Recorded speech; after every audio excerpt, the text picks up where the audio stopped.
მოგესალმებით პატივცემულ მაყურებლებო. დღეს ჩვენი გადაცემის, ჩვენი სამყაროს მეხუთე გადაცემა გვაქვს. მეხუთე გადაცემის სტუმარი არის კავკასიის უნივერსიტეტის მოწვეული ლექტორი, ფსიქოლოგი სალომე ემხვარი. მოგესალმებით სალომე. სანამ სალომეს სიტყვას გადავცემ, მოკლედ იმის შესახებ თუ რაზე გვექნება დღეს საუბარი. ჩვენ წინა გადაცემებში განვიხილეთ სხვადასხვა საკითხები, ისეთი როგორიც არის ანდაზები, სიტყვების მნიშვნელობების შესახებ და კიდევ ვილაპარაკეთ მითების შესახებ. ოღონდ მითების შესახებ ხაზი გავუსვით, რომ მითებს აქვს ორნაირი კონოტაცია, ორნაირი გაგება შეიძლება მითებს. ერთი როგორც უარყოფითი, მაგალითად როგორც არის ეკონომიკური მითები, რომელიც უბრალოდ ტყუილთან არის გაიგივებული და მეორე არის ის მითები, რომლებიც ადამიანის ცხოვრებაში სერიოზულ როლს თამაშობს იმისთვის, რომ კარგად გაიცნობიეროს თუ როგორ მუშაობს ეს სამყარო.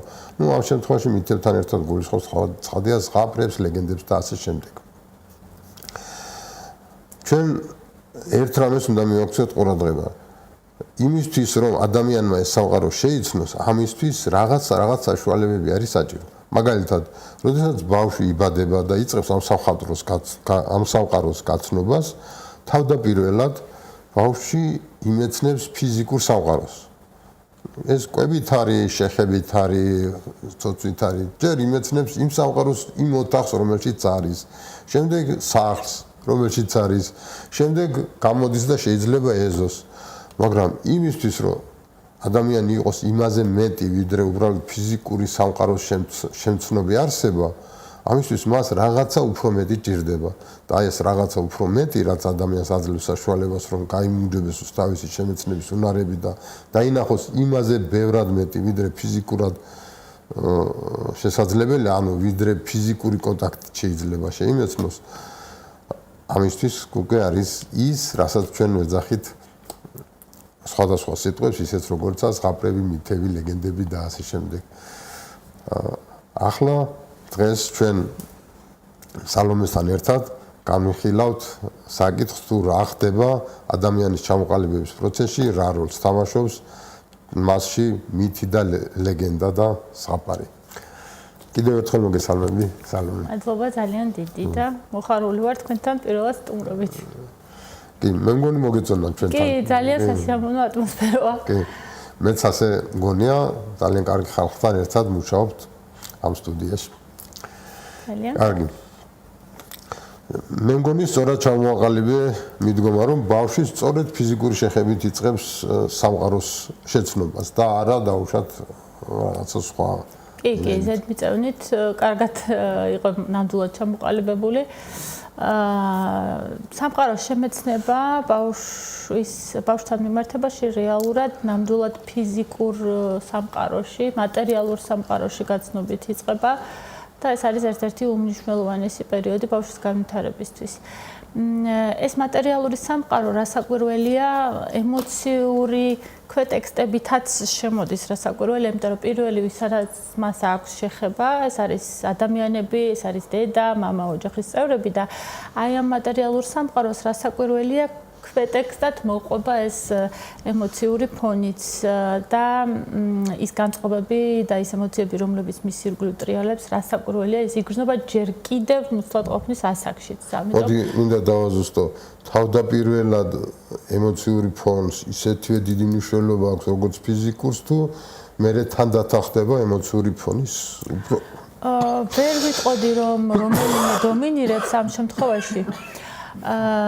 იმიტომ რომ ძალიან ბევრი დაკვირვებაა იმასთან დაკავშირებით და კვლევები ჩატარებული, აი თუნდაც ნუსხად ყოფნის პერიოდში რა სახის მიმართებები ხდება, რა სახის ესე ვთქვათ დაკვირვებები შეიძლება ყოფილიყო და ძალიან ბევრმა კვლევამ დაადასტურა, რომ თუნდაც ნუსხად ყოფნის პერიოდში იქ ხომ ცალსახად არ არის მატერია, იქ არის მხოლოდ ემოციური ნაწილი და იქ აბსოლუტურად ყველაფერს აქვს მნიშვნელობა ბავშვისთვის, დედის გულისცემას, ემოციურ განწყობას, გუნებას.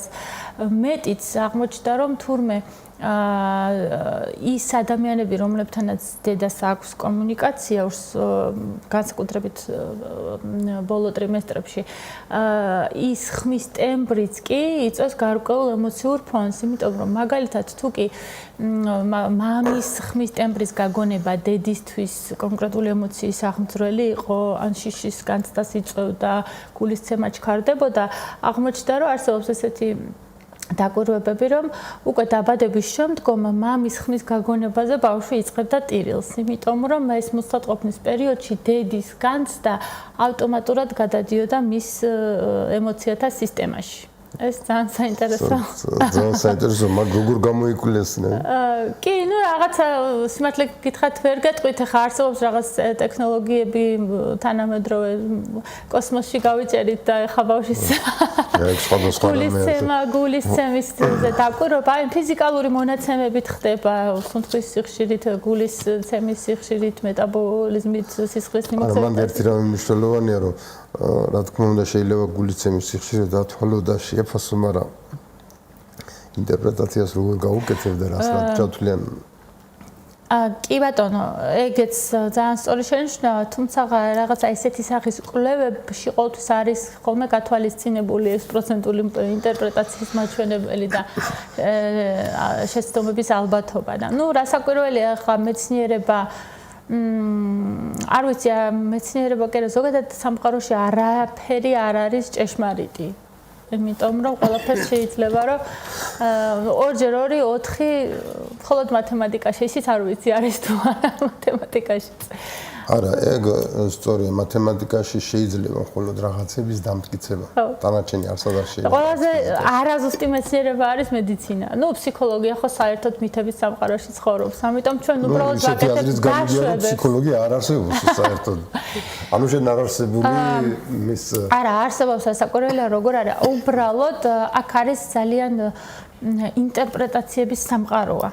და დაშვებების სამყარო. კი, თანამედროვე მეცნიერებამ და არა მარტო თანამედროვე მუზეიძველმა ესე დაკვირვებებმა ძალიან ბევრის თქმის საშუალება მოგვცა, თუმცა ესეც არის დაშვებები, ან მყარი მტკიცებულებები არაფერთან მიმართებაში არ გვაქვს. ჩვენ უბრალოდ ვაკეთებთ დაშვებებს, რომლებიც ხშირ შემთხვევაში მართლდება. და ეს მიმართებები გარკვეულწილად მუშაობს. ხან მუშაობს, ხან არ, ძირითადად მუშაობს.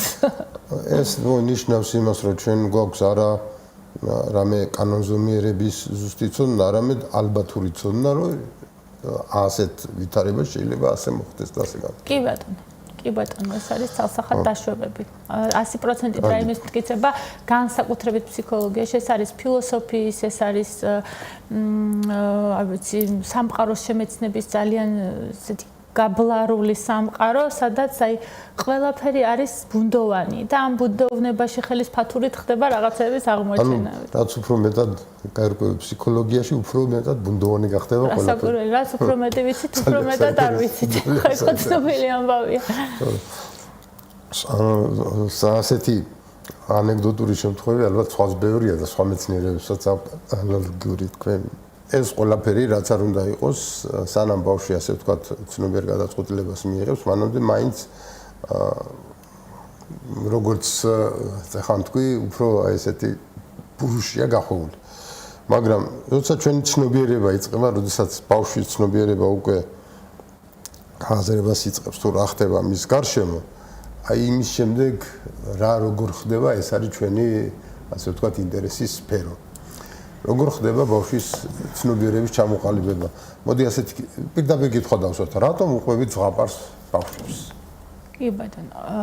მანამდე ხო ვერ მოუყვებით ზღაპარს? ხო, მანამდე არა კი მოუყვები, მაგრამ ისე გასაკეთებ. ესე იგი, პირველ რიგში რომ დავიწყოთ აი მატერიალური სამყაროს შეცნობიდან, იმიტომ რომ ეს უნიშნელოვანესი ფაქტორია პირველი შეხება მატერიალურ სამყაროსთან და ზოგადად იმ გარშემო მყოფ პირებთან, საგნებთან, რომელსაც მომავალში მას მოუწევს ურთიერთობა.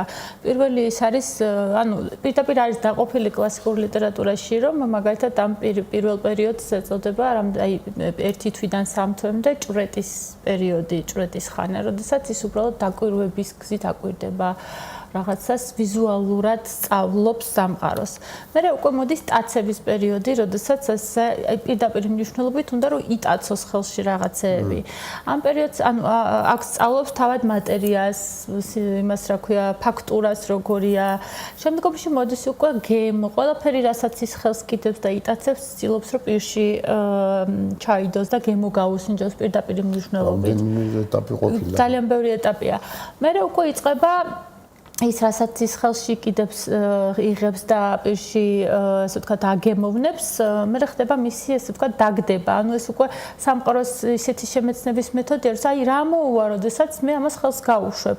ხმა ექნება, დაიმსხრევა და გაწყდება და ასე შემდეგ. ამიტომ ამ ეტაპისთვის მაგალითად ხომ არიან მავნებელი ბავშვები ყველაფერს რა ფუჭებენ ტეხავენ.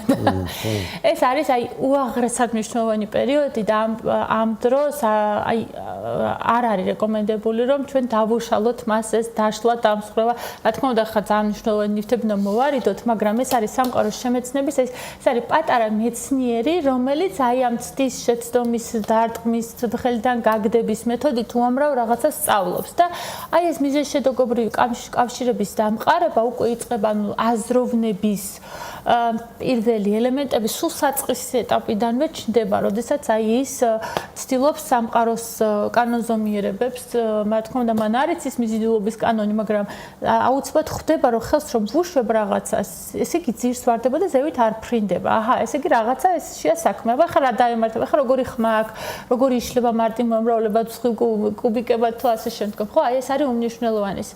მერე უკვე შემოდის ძალიან მნიშვნელოვანი ეტაპი, ეს არის ხატობრივი განვითარება ბავშვის ფსიქიკისა, სადაც უკვე აი უმნიშვნელოვანეს როლს თამაშობს, ახლა არ მინდა რომ გადაჭარბებულად რაღაცეები მოვიხსენიო, თუმცა ეს ცალსახად ძალიან მნიშვნელოვანია ზღაპრის როლი, იმიტომ რომ ხატობრივი წარმოდგენითი ასაკი აი ამ გონებრივი განვითარების, აი ზუსტად აი აქ შეგვიძლია უკვე შემოვიყვანოთ ზღაპარი, რომელიც იქნება უაღრესად მნიშვნელოვანი ინსტრუმენტი სამყაროს შემეცნებისა. იმიტომ რომ ამ სამყაროში ესე იგი ჩვენ ვმიჯნავთ უკვე ვიწყებთ გამიჯნას რეალური და არარეალური სამყაროსი. ქმედებები ხდება არა მხოლოდ გარეთ, ჩემს თვალს წინ და ჩემი შეგრძნების ორგანოების დაკვირვების გზით, არამედ ჩემს გონებაში, სადღაც უხილავ სამყაროში და ჩნდება იმის იდენტიფიცირება, რომ რაღაცა სადღაც არსებობს მატერიალური სამყაროს მიღმა. აი აქ უკვე ჩნდება ლოგიკური აზროვნების ელემენტები. და ანუ ლოგიკურ აზროვნებაზე ცოტა კიდე უფრო მოგვიანებით შეგვიძლია ვისაუბროთ, როდესაც ადამიანი იწყებს ტექსტთან მუშაობას. ასე მაქვს საკითხული, რომ ბავშვს მიზეშედოგობრივი კავშირის დანახვის უნარი 5 წლის ასაკის მერე უვითარდება და როცა ტექსტი შემოდის, ცნება შემოდის. ამიტომ არის ძალიან დიდი მნიშვნელობა აქვს მაგალითად ბავშვისთვის მშობლიურ ენაზე ალაპარაკებას, ანუ იმ ენაზე, რა ენაზეც მშობლები საუბრობენ. და ჩვენ მაგალითად თანამედროვე სამყაროში ძალიან ბევრი გვაქვს მაგალითი იმისა, რომ ძალიან აი ამ პატარა ასაკშივე იწყება სხვა ენების აღრევა და ეს თავის მხრივ ტვინის კონსტრუქციას სხვაგვარ განლაგებას აძლევს. კი, გამიგია მაგ პრობლემის შესახებ, რაღაც სახელიც აქვს, ოღონდ სახელი არ მახსენდება ახლა ადამიანს. და აი, როდესაც ბავშვმა მაგალითად ოჯახში ესმოდა, სამ ენაზე იყო ლაპარაკი, ესეთი ოჯახი იყო რა და ბავშვმა ვერცეთ ენაზე ლაპარაკი ვერ დაიწყო. ძალიან დიდი პრობლემაა, იმიტომ რომ ჩვენი აზროვნება არის ცნებითი კატეგორიის ოპერაცია და დამოკიდებულია ცნებაზე. და მე ხანდახან ვუყურებ ხოლმე ამ პროცესს, აი როგორც აი მაგალითს რო ხსნის ადამიანი მათემატიკაში, ცნება ზუსტად ესევე შეგვიძლია ავხსნათ თავის პრეფიქს, სუფიქსებით, შინაარსებით, საიდან მოდის, როგორ მოდის, რისგან არის აწყობილი, ძალიან საინტერესო რაღაცა არის. და სხვათა შორის ესეთი კორელაცია დაფიქსირდა მაგალითად ეროვნულზე იყო თუ რა არ მახსოვს რომელ გამოცდებზე, თავდაპირველად დაშვება იყო, რომ ლოგიკური აზროვნების განვითარების ესე ვქვათ მაღალი მაჩვენებელი ესეთი იყო მოლოდინი, რომ აი მაგალითად ვინც ჩააბარებდა მათემატიკას, იმას ექნებოდა ლოგიკური აზროვნების მაღალი კოეფიციენტი და აღმოჩნდა, რომ მაღალ კორელაციაში არის ლოგიკური აზროვნება გრამატიკის ცოდნასთან. იმიტომ რომ ჩვენი ლოგიკური აზროვნება არის ცნებითი კატეგორია, ანუ სიტყვა არის ყველაზე ძვირფასი ლოგიკურ აზროვნებაში. მისი შინაარსი. მათემატიკა უკვე არის შედეგი ლოგიკური აზროვნებისა. საინტერესო. უკვე ფორმირებული ლოგიკური აზროვნებისა. ანუ ეს უკვე შედეგი. კი.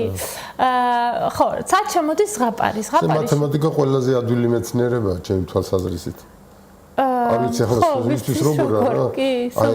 ყველაზე ადვილი ეს არის, იმიტომ რომ კაფეოდ განსაზღვრულია, განსაზღვრს არის კაფეოდ არის მოცემული, კაფეოდ გაწერილია წესები, რა წესებით იღებს შემდეგ ოპერაციას და ზუსტად დამტკიცე, ანგარიშობ ან ამტკიცებ ან იღებ იმ შედეგს, რაც მათემატიკურად სხვა საკითხია, რამდენად ზუსტად შეესაბამება ის სამყაროს, რომელშიც ჩვენ ცხოვრობთ, იმიტომ რომ მათემატიკური სამყარო არ არის რეალური სამყარო, ის მხოლოდ ჩვენ გონებაში არსებობს, ხო? კი, უკვე ჩამოყალიბებულ რაციონში არსებობს, ამიტომ ამბობ რა შედეგია თქვა. ხო, მაგ კუთხით ალბათ სწორია, კი. და ამასთან მიმართებაში შეგვიძლია თქვა, ანუ მარტივია თუ რთული მაგის განსაზღვრა, არ ვიცი რამდენად, ანუ ვისთვის რა არის, რა მიმართულებითაც არის განვითარებული, ის არის უფრო მარტივი ალბათ, ახლა ვერ განვაზოგადებ. ჩემთვის იყო ყოველთვის მარტივი, მაგრამ მე სხვა რამე ვიგულისხმობ. მარტივია იმ თვალსაზრისით, რომ ის კონსტრუქციები ზუსტად იგება და ზუსტად მიდიხარ იმ შედეგებად. იქ მტკიცდება რაღაცები, რაც არსად არ ხდება სხვაგან. ეს მხოლოდ მათემატიკაშია შესაძლებელი და ესეც ნიშნავს, რომ მათემატიკა მარტივია ამ თვალსაზრისით. კი ბატონო, როდესაც უკვე არსებობს ამის მზაობა და არსებობს ნიადაგი, რომელშიც შეიძლება მათემატიკა გამოიზარდოს, კი, ამდულად. თავი დაიჭირო აი ეს ღერძი, რაზეც ის არის აგებული და კი ბატონო. ხო, რაც შეეხება ზღაპრის როლს, შეგვიძლია რაღაცა იერარქიას მივყვეთ, იმიტომ რომ არსებობს რაღაცა მიზეზები, რის გამოცემას ვაკეთებთ, მარტივიდან რთულისკენ შეგვიძლია გავიაროთ. მარტივი არის ის, რომ ეს არის ერთ-ერთი ყველაზე ჯადოსნური მომენტი მშობლისა და შვილის, ანუ ზრდასრულისა და ბავშვის ურთიერთობისა. ეს ფიზიკურ სიახლოვეშიც ითარგმნება და ასევე იმ დროში, რასაც ის ზრდასრული ადამიანი უთმობს იმ კონკრეტულ მომენტში ბავშვს. თანამედროვე სამყაროში გვაქვს ზარმაზარი პრობლემა ამასთან დაკავშირებით. რეალობა მოიტანა ის, რომ ზრდასრულები, მშობლები იმდენ დროს ვერ უთმობთ საკუთარ შვილებს, რამდენიც საჭიროა, ხო? და აი ამ კონტექსტში, აი ზღაპრისთვის დათმობილი დრო და ბავშვთან ყოფნისთვის დათმობილი დრო, ეს არის უმნიშვნელოვანესი ემოციური კონტაქტისთვის და უსაფრთხოების განცდისთვის.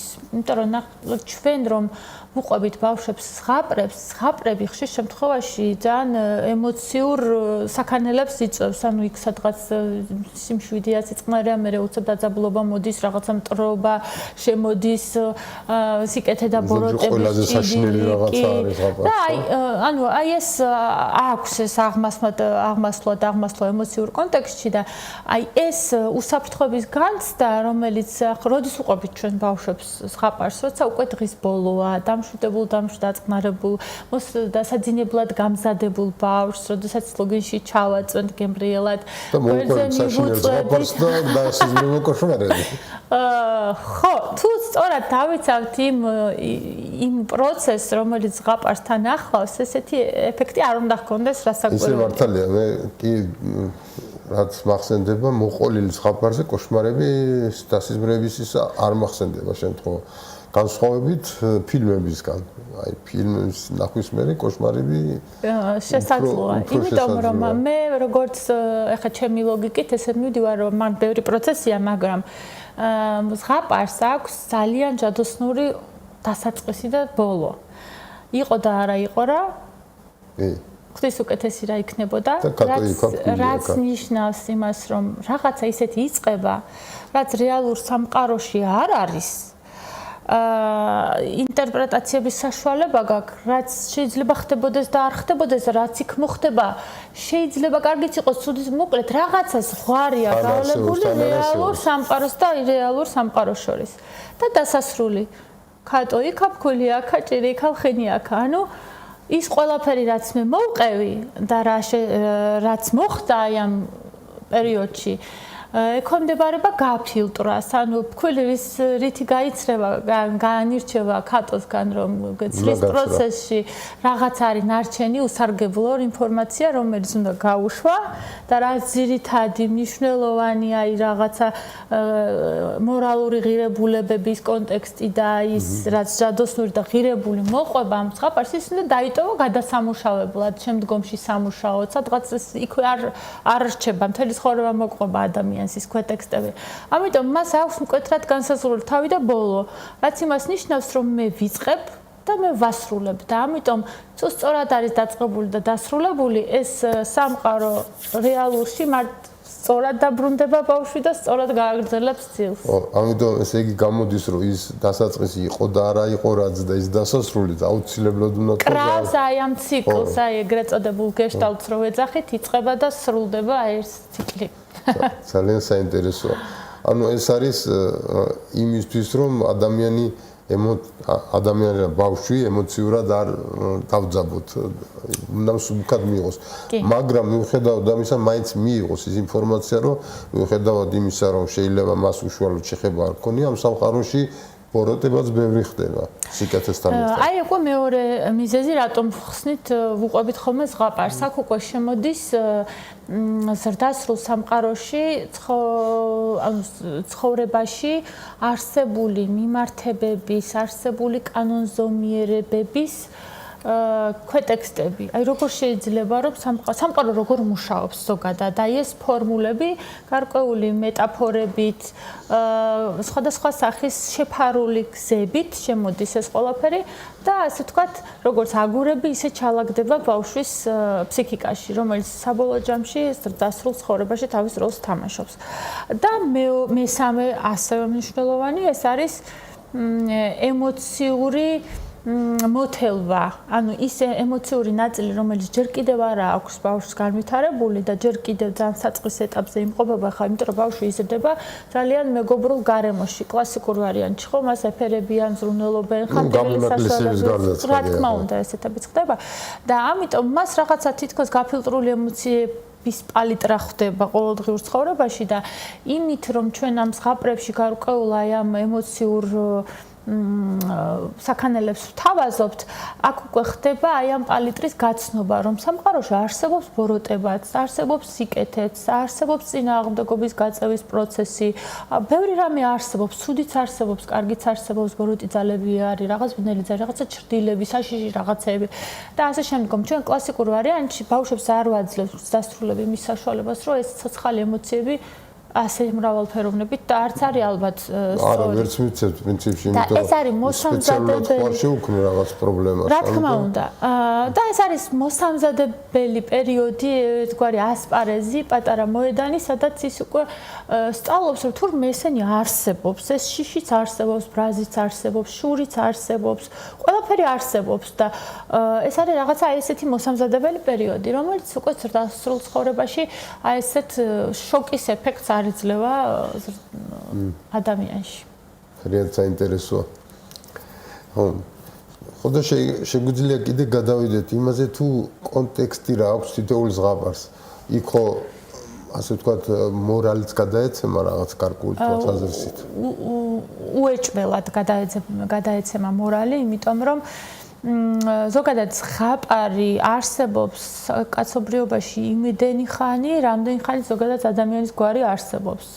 ეს კულტურა რაღაც პრიმიტიული ფორმებით თავდაპირველად არსებობდა და უძველესი ტრადიციაა ზოგადად ზღაპრის. შენარჩუნდა ხო სწორედ იმიტომ რომ რეალურად ამის საჭიროება იყო და რაღაცა გენეტიკური კოდივით არის, რომელიც იძლევა სამყაროში, დასრულ სამყაროში, აი რაღაცა გაჭრისთვის, რაღაცა პატარ-პატარა ჯებირებს, რომელიც გამაგრებს, რომ არ წაიქცე და მზადყოფნაში მოგიმაგრდეს ამასობაში კუნთები.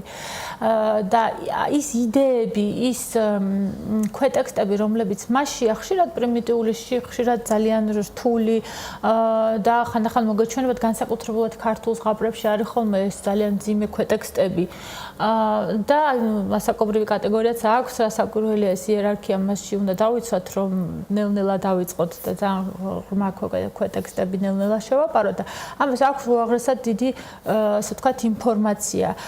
მთელი სამყაროსეული მოწყობის სქემა, რაც კი რაიმე მოდელები არსებობს ქცევის ყველაფერი არის აი ამ იუნგისეული იმას რომ ვეძახით არქეტიპებს ზუსტად ეს არქეტიპები არის ამ ზღაპარში მოცემული და თითოეული ეს არქეტიპი თავის როლს ირგებს თავის იმაში რა ქვია ამ თითოეულ ზღაპარში და კონტექსტში და იმუშად რო ავიღოთ მაგალითად ამირანის ზღაპარი იქ რომელ არქეტიპს გამოყოფ გმირის არქეტიპი ხო, აი ამირანი, ხო თავად ამირანი არის გმირის არქეტიპი, რომელიც უკვე ზრდას თითოეული ჩვენთაგანი, ხო, არსებობს ინდივიდუალური არაცნობიერი. ნუ ადამიანის ფსიქიკა შედგება ცნობიერისგან და არაცნობიერისგან. და ეს ცნობიერი შეიძლება იყოს როგორც ინდივიდუალური, ასევე შეიძლება იყოს კოლექტიური. და ეს კოლექტიური არაცნობიერი არის ძალიან მნიშვნელოვანი ზოგადად და იმ მთლიანად აი ამ ზღაპრების და ჯადოსნურ სისტემაში კოლექტიური არაცნობიერით აი შემოდის როგორც აი უდიდესი რაოდენობით. აი აქ იყრება საფუძველი კოლექტიური არაცნობიერის. იმიტომ რომ გადაწყვეტილებაზე გავლენას ახდენს და რასაკვირველია. როგორ შეგვიძლია შევამოწმოთ მოცემული გადაწყვეტილება კოლექტიური არაცნობიერის შედეგია თუ ჩემი გადაწყვეტილებაა? ცოტა რთული საიდენტიფიკაციო პროცესია, თუმცა შესაძლებელია გარკვეული მეთოდოლოგიით შეიძლება ადამიანს რაღაც სახის გამოცდილება ამ კონკრეტულ მოცემულ სიტუაციაში არ ქონდეს ინდივიდუალური პირადი გამოცდილება, მაგრამ ეს კოლექტიური არაცნობიერი ყოველთვის იძლევა დამხმარე, ასე ვთქვათ, ძალას უკნიდან, როგორც ფარი ისეთ დგას ხოლმე და იძლევა გარკვეულ სიგნალებს. არის ხოლმე, აი ნახეთ, ყველა კულტურაში არსებობს ზღაპარი. და ამ თითოეული ამ კულტურის რომ შევადაროთ ერთმანეთს სხვადასხვა კულტურის ზღაპრები სტრუქტურა ზღაპრის სტრუქტურა ყველგან ერთნაირია დაახლოებით მეტნაკლებად. ანუ იყო და არა იყო რა და ჭირიკა. და თვითონ აი ეს დინამიკა როგორ იწყება რომ რაღაცა კარგით მერე შუაში იძაბება, მერე რაღაცა ჩიხია, მერე რაღაცა უცებ იმედის ნაპერწკალი გამოჩნდება, მერე ბრძოლაა და მერე გამარჯვება და ანუ ეს სქემა როგორც მიმდინარეობს დინამიკაში ყველას აქვს თითქმის საერთო და ზუსტად აი ამ არქეტიპებით შეგვიძლია ავხსნათ ეს ყველაფერი რომ საერთოდ ჯამში ჩვენი კულტურული თავისებურებებით ყველანი ვართ განსხვავებულები, ყველანი ჩვენი ელფერი დაგვყვება ეროვნულ კონტექსტში, მაგრამ საბოლოო ჯამში ყველანი ვართ ადამიანები და ყველას ერთი ძალიან დიდი მნიშვნელოვანი საერთო პროცესები გვაერთიანებს და ის სხვაობები არის ძალიან ნატიფი სხვაობები, რომლებიც კულტურათა შორის სხვაობად შეგვიძლია ჩავთვალოთ და ეს ზუსტად ის მტკიცებულებაა, რომ კოლექტიური არაცნობიერი არსებობს, რომელიც ამოძრავებს ადამიანს. ხო, ძნელი სათქმელია დაზუსტებით, მაგრამ კარგი. აი საინტერესო ის არის, რომ ჩვენ ადამიანები განვიცდით თუ არა პრესს აი ეგრე კოლექტიური არაცნობიერისგან. რა თქმა უნდა. მაგალითად შეიძლება თუ რამან გამოიწვიოს შიშები. რა თქმა უნდა. თუ სწორედ ეს არის გამომწვევი მიზეზი. მე ჩემი პროფესიის ადამიანს რომ ვკითხოთ ეს შეკითხვა აუცილებლად ვიტყვი რომ უდიდესი ნაწილი ჩვენი ყოველდღიური ყოფისა მოდის არაცნობიერიდან და არაცნობიერის იმ კოლექტიური ნაწილიდან რომელიც სამყაროსეული გამოცდილებაა და ცოდნა და არა ინდივიდუალური. ძალიან საინტერესოა და ზოგჯერ გეშინია და ინდივიდუალური ხვეტავს ამ ყველაფერს. შიში ცალსახად კოლექტიური არაცნობიერია. იმიტომ რომ არსებობს გაურკვევლობის შიში. ბევრი შიშია, რომელიც თითქოს და რაციონალურად ვერ ანალიზებს ამას ადამიანი ყველა შემთხვევაში არაცნობიერია და რომელი ნაწილიდან იღებს სათავეს მოკლედ ფსიქოლოგიაზე არაზუსტი მეცნიერება არ არსებობს. თქვით დასაწყისში დავაზუსტეთ. კი ბატონო. ეხლა მოდი სხვანაირად მივუბრუნდეთ საქმეს. ზღაპრების მოყოლით ადამიანები, მშობლები ხوار უზრუნველყოფენ იმას, რომ სწორედ ეს კოლექტივისტური არაცნობიერია თუ რაც არის, რომელიც შემდეგში ყველა ვარიანტში მოუწევს განიცადოს ადამიანს, როგორღაც გაუნებელ ყოფილი იყოს წინასწარმე. ეს ხوار არის ზღაპარში? კი, თალსახად ეს არის მომზადება რეალური და რთული ხანდახან სასტიკი სამყაროში ცხოვრებისთვის. იმიტომ რომ მაისტრინში დაშვება არსებობს. კი მითიურ სადღაც არარეალურ სამყაროში, მაგრამ ეს პირველადი მოსინჯვა, ანუ ადამიანს არასდროს არ უჩნდება იმ საკვები ან სასმელი ნივთიერების მიმართ მოთხოვნილება, თუ მას პირველადი შეხება არ ჰქონია, არც კი იცის რა არის. და ეს პირველადი შეხება არის ზუსტად ზღაპარში, რაციონალურ სამყაროში, როდესაც ის უბრალოდ გემოს უსინჯავს, რა შეგრძნება. და განსაკუთრებით აქ ძალიან მნიშვნელოვანია ის არის დამოკიდებულია იმაზე, რომ აი მკითხველი, ვინც უყვება ზღაპარს, ვინც უკითხავს, რამდენად ხარისხენად აკეთებს ამას, იმიტომ რომ ხშირ შემთხვევაში, კარგ ვარიანტში, მკითხველი აუცილებლად მოაყოლებს მას ექსპრესიას და სხეულებრივ გამოვლინებას. ეს თავისებური ნიჭია ყველას არ შეუძლია. ხო, რა საკვირველია ყველას არა აქ ამის ნიჭი, მაგრამ ესეც ზუსტად ის გენია, რომელიც ადამიანს დაბადებიდან მოყვება. აი სხეული თავისით შვება ამ ყველაფერს. შიში, მაგალითად, როდესაც ბავშვს არა აქვს ჯერ იმ მაგალითად ის ემოციები, ისე კარგად შესწავლილი, რომელიც ამ ზღაპარშია, ის მე რომ ვუხსნი, რომ რაღაცის ძალიან შემეშინდა და აი რაღაც ჩემის ექსპრესიით სხეულებრივად გამოვხატავან, სიხარულს გამოვხატავან, შურს და ანუ ვიღებ ჩემი სხეული ავტომატურად როგორც მკითხველი, მეც ხომ შევდივარ როლში და შესაბამისად ჩემი სხეული ამ ექსპრესიას გამოხატავს. და ეს ექსპრესიაც და პლუს ტექსტით იძლევა ამის საშუალებას, რომ აი ის ემოცია, რომელიც მე არასდროს არ განმიცდია, გარეგნულად ესე გამოიყურება. ანუ წინ ვაშველებ, ასე ვთქვათ, ვაცნობ ამ ემოციათა სამყაროს. ხო. კი. პრინციპში მე ვფიქრობდი, რომ ეს არის ერთ-ერთი მთავარი ფუნქცია მორალთან ერთად ამ ზღაპრის მოყოლის.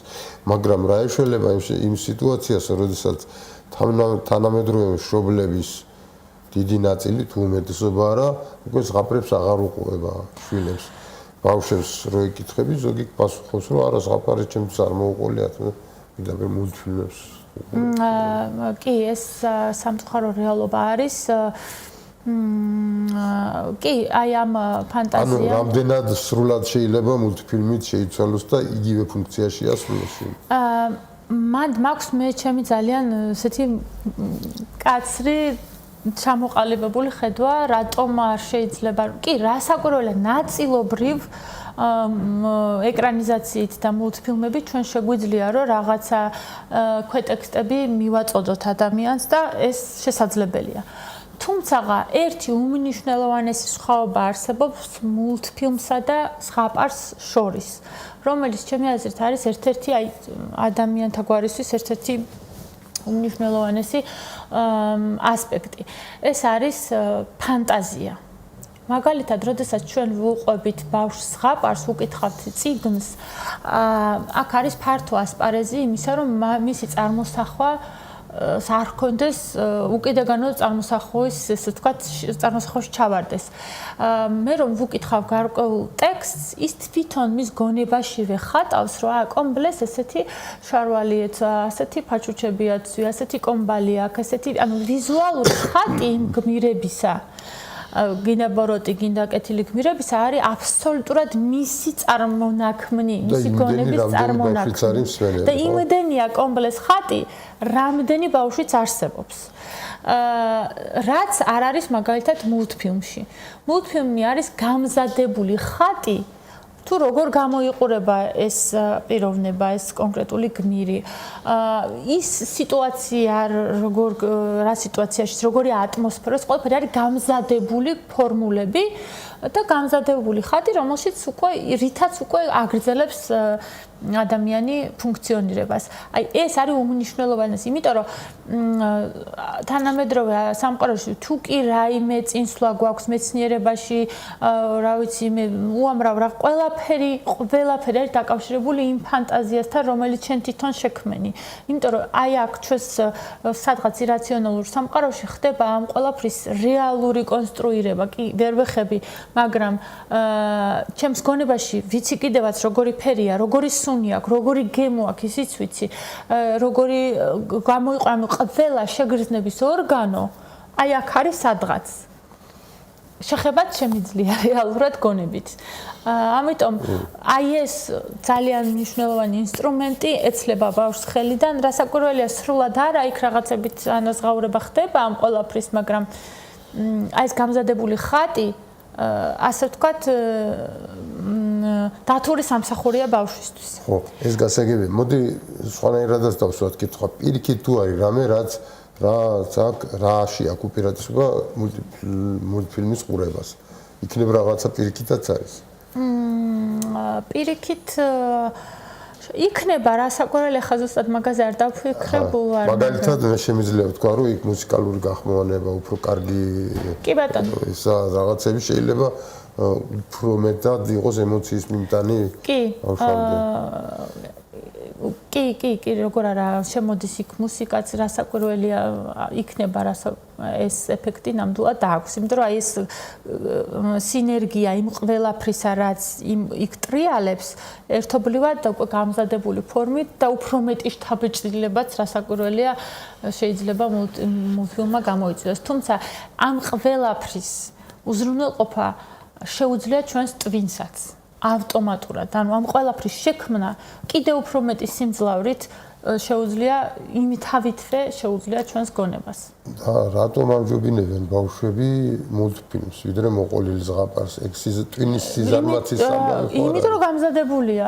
ბავშვებს რატო უყვართ ხშირ შემთხვევაში როცა დაუგვიანდებათ მყარი საკვების კვება აბლენდერებენ ხოლმე მშობლები რომ აი დასაწყისში და მე დიდხანს რომ გაყვებადეს ბლენდერის საჭმელი, იმიტომ რომ უკვე შეჩვეულია გამზადებულს და არ სჭირდება ზედმეტი ფიქრი. მიზეზი ბავშვებიდანვე ვაზარმაცებთ სინამდვილეში თუ გისურვებთ. მეტიც მაგალითად წიგნი რომელსაც ჩვენ ვაკითხებთ ბავშვს თუ ის არის ძალიან ილუსტრირებული, კი ეს ლამაზია, ბევრ წარმოდგენას იძლევა და ნამდვილად სასიამოვნოა ხა მაგასაც ნუ ვიტყვით რომ მხატვრულ ნაწილსაც ძალიან დიდი მნიშვნელობა აქვს და იმ ესთეტიკას რომელიც ამ იმაში რა ქვია ვიზუალურ ნაწილში შეიძლება მოვიპოვოთ, მაგრამ აი იმ პატარაობის ასაკში, როდესაც ჩვენ აი ეს ვიზუალური ხატი უნდა შეექმნას ბავშვს, უმჯობესია რომ უფრო იყოს აი ფანქრით ნახატი მაგალითად მარტივი ნახატები, სადაც ფანტაზიას უფრო მეტი გასაქანი აქვს. აი მაგალითად მე ძალიან არ მიყვარს ბარბის თოჯინები. ახლა არაფერს არ ვერჩი ამ ბარბის თოჯინებს, მაგრამ ჩემ ბავშვობაში იყო უკვე ბარბი რაღაცა აი ფეხს იდგავდა და ვოცნებობდი ძალიან მინდოდა და როგორც იქნა რაღაცა 9-10 წლის ასაკში უკვე მქონდა ბარბი. მაგრამ ამ გადმოსახედიდან ის თოჯინები რომლებიც მე ბარბამდე მქონდა, ისინი იძლეოდნენ ძალიან ბევრი ინტერპრეტაციის საშუალებას. ყველას თავის ხასიათი ჰქონდა და სხვადასხვა ემოციას იწვევდა. ის რაღაცა ბოროტი პერსონაჟი იყო, ის რაღაც სხვანაირი იყო. ანუ რაღაცა სხვადასხვა ინტერპრეტაციის საშუალება იძლეოდა. ბარბი არის უკვე გამზადებული ხატი და ეს ხატი არის შექმნილი უკვე სამყაროში არსებული სტერეოტიპებიდან გამომდინარე, რომ ის ვიწრო წელი, ის რაღაცნაირი ტუჩები, პატარა ცხვირი და აი ის სტანდარტები რეალურად ახლა მე არ ვიცი მიზეზშედეგობრივი კავშირი დღეს ქალბატონები რომ ბარბებს გვანან ბარბის დამსახურებაა თუ ქალბატონების გამო და ამ მსგავსეს ბარბის არ ვიცი, მაგრამ ეს სტანდარტია უკვე რომელიც ადამიანმა შემოიტანა და იმ სტანდარტის მიუხედავად ყველა სხვანაირია. არა ისეთი როგორც ძალიან საინტერესო ამბავია. ხადია ეგ ალბათ ვიღაცა მე გამოიკვლევს მომავალში და გავიგებთ საიდან მოდის ეგ. ანუ ეს გამზადებული, გალამაზებული სურათხატები ესთეტურ ნაწილში შეიძლება ძალიან სასიამოვნოა და ზრდასრულ ცხოვრებაში კიდევ უფრო სასიამოვნოა ალბათ, მაგრამ აი იმ განვითარების იმ 2-დან 7 წლამდე ასაკისთვის გარკვეულწილად გამზადებული რეცეპტებია, რომლებიც აი იმ ფანტაზიის განვითარების უნარს ცოტა აბლაგვებს. ანუ მე რო ბავშვს ხაპარს უყვებოდი, როდესაც ის პატარა იყო, ის დრო ყველაზე ძვირფასია ამასთან ურთიერთობის და კომუნიკაციის ამბავში.